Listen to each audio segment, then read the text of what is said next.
So I'm visiting my parents on the farm, and my mom was complaining that her computer's power brick was not charging her laptop, and so has this kind of an end on it. And so she ended up getting actually two new ones.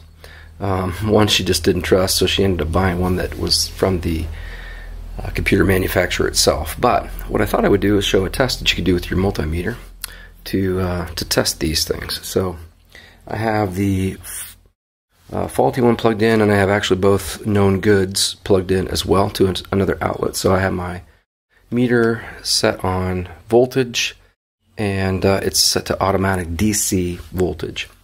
So the way that you test these, I'll do a known good one first, is the red, which is going to be your power probe, needs to go into the tip of the plug, like so. And then your black, which is your ground, needs to touch the outside of it. And you'll see in the background that my meter reads 19.77. Now if you look on the back of the power brick, you'll see that it should be outputting right around there, 19.5. So that's one known good. Let me get the other one up here and do the same thing. This one's actually from the computer manufacturer. So the red one goes inside, and then outside is this one you can see in the background, 19.81 for the voltage. So two known goods. Now if you take the one that was not charging her laptop and run this same test,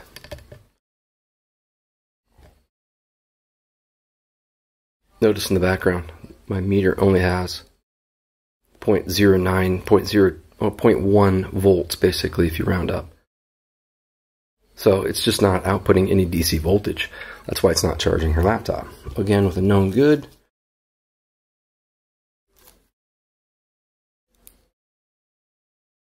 this one's 19.8. The other known good,